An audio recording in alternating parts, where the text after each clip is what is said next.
Here's another test with a detector probe, let's say probe, um, in comparison to the rodent squads probe that I have tested in another video. And this time I'm going to use the homebrew probe that I have built. It's the circuit below. And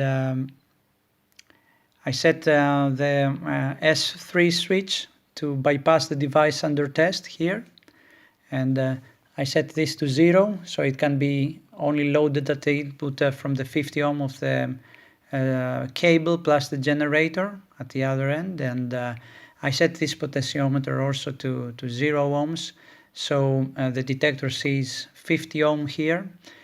So it's actually now converted into a 50 ohm detector, and of course it goes to the output of the oscilloscope here, which is marked as 50 ohm, but it's not 50 ohm. This is a high impedance output going to the oscilloscope, that one here. So I have connected this probe. I have not changed any settings in the oscilloscope compared to the Rodent's quartz probe that I have previously tested, and let's make another sweep. But what I can see from the beginning, right from the beginning, is that the detector level is much lower. But anyway, I'm gonna go into the 110 megahertz, and I'm gonna check again minus 20 decibels here in the output level of the generator. The same settings exactly as with a Rodent's quartz probe, and we can see right away that the level is much lower. With a Rodent's quartz probe we had two divisions plus two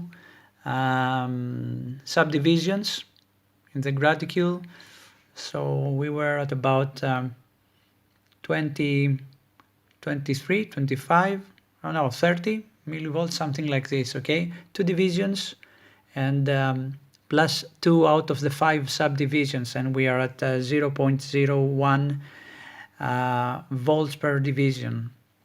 Okay, so let's sweep across. This is as low as my scope can do, so we're gonna sweep, but yes, we're gonna sweep and see how it goes from 110 megahertz down to 1 megahertz. So let's begin.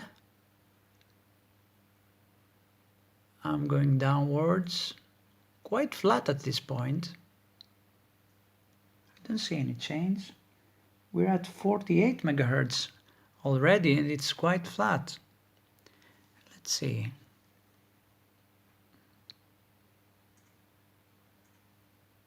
Amazing, no change. We are now at 31 megahertz, and no change, quite flat.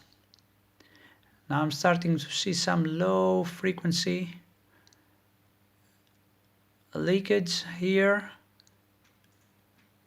but again we're at 16 megahertz now, and quite flat. Very impressive. Now I'm in the lowest level, around 100 kilohertz. Now let's go back to 110 megahertz. I'm really impressed about the flatness of my homemade probe. Now I have to say that the test with a commercial Rodent's quartz probe was not so proper, because you see here everything is connected with coaxial cables, 50 ohm cables, and whereas this is a RG223 cable, it's just a small length, so we don't see a serious attenuation here as we go up into the frequency. But everything is connected here using coaxial cables, whereas our probe had a few centimeters of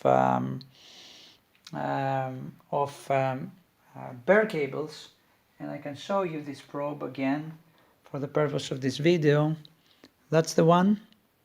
So it had a few centimeters both in the positive and both in the ground lead.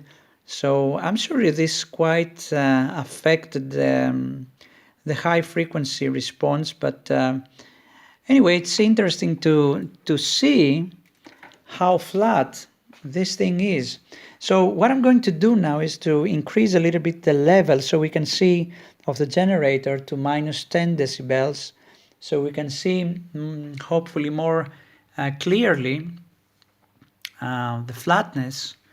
Let's say we're at 111, 110, 11 megahertz. Let's do another sweep once again. I can see already going a little bit up. Yes, I can now notice. Yes, I can now notice a change as I'm going downwards. Yes. Yes.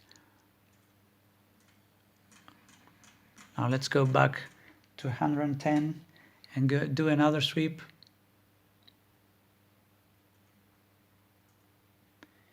We are at 70, 60, 50, 40, 30 megahertz. We again see this RF leakage. 25 megahertz. Oh, so much leakage here. 23 megahertz. 23 megahertz is the maximum leakage, and the level goes up. The detector level goes up as we go down to frequency. Okay, but at least it does not fluctuate up and down as it was with the previous probe. Again, always taking into account that there were some centimeters of exposed leads, let's say, in the previous commercial probe. So the maximum RF, I think it was around here, which is about 22 megahertz, the leakage. Let's see, it will be interesting to see how much is this RF. So I'm gonna change the time per division. Let's see if we can see anything here. I don't see anything. And I'm already in the maximum. But I have a free run here. I have a free run trigger here. Oh no, I have a free run trigger. That's why I don't see anything. So let's go back a little bit. And let's try to, yeah, here we go. Let's see, I got the intensity too much. Yeah, here we go. Yeah, there's definitely some RF leakage, and I don't know the frequency of it. I can test it actually. I can see the frequency of this RF leakage, but because my scope actually with these plugins can go in a maximum of 10 megahertz. So we're probably pushing here about 22 megahertz, and it can still be displayed, but the amplitude is not calibrated, of course. So yes, there is some RF leakage at maximum RF leakage at 22 megahertz, and I'm very curious to see what's the frequency of it. So I'm going to connect the detector output now. Okay, I'm gonna connect the detector output to my Hewlett-Packard frequency counter in the AC mode, and switch this thing on. Let's zero it. Let's see if we can measure that, because this doesn't have too much sensitivity, so it's only 0.1 volts RMS sensitivity now, so I might not be able to actually see this. Now we don't have also a gate. Let's try to switch it on and off once again, and try to find the gate signal. Come on.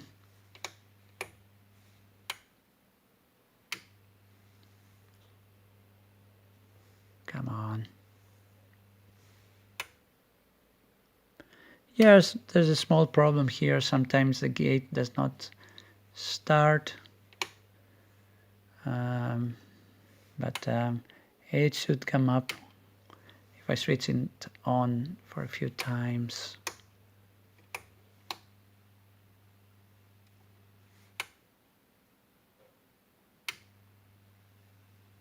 Come on.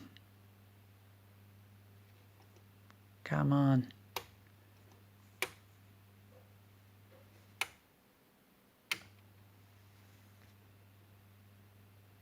Yeah, I don't know.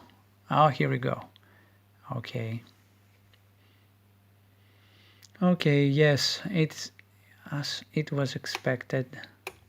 Let's try the DC input and see how it goes. We may be more lucky, although I doubt. Yeah, we're not lucky. We cannot measure this frequency. That's of too little amplitude, but yes, I think we can increase the amplitude here. And at 0, 10 dBm. Yeah, we cannot measure anything at 10 dBm. Let's try AC once again.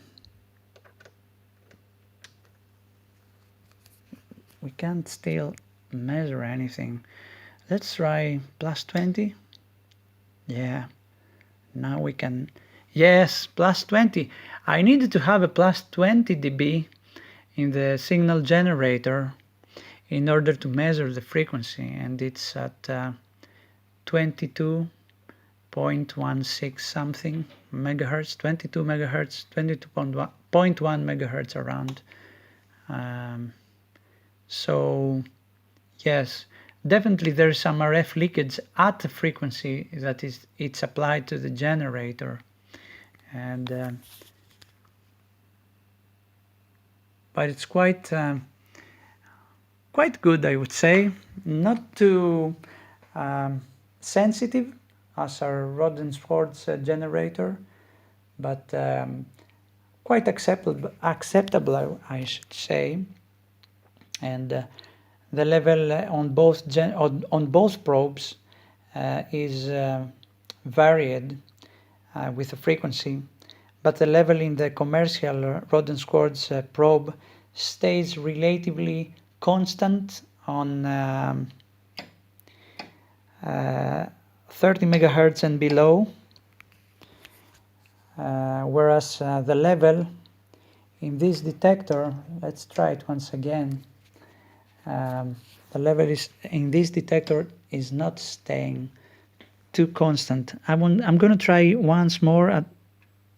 I'm at 30 megahertz now, and let's watch the level once again. Let me fix the scope here. Okay, let's watch the level as we go down.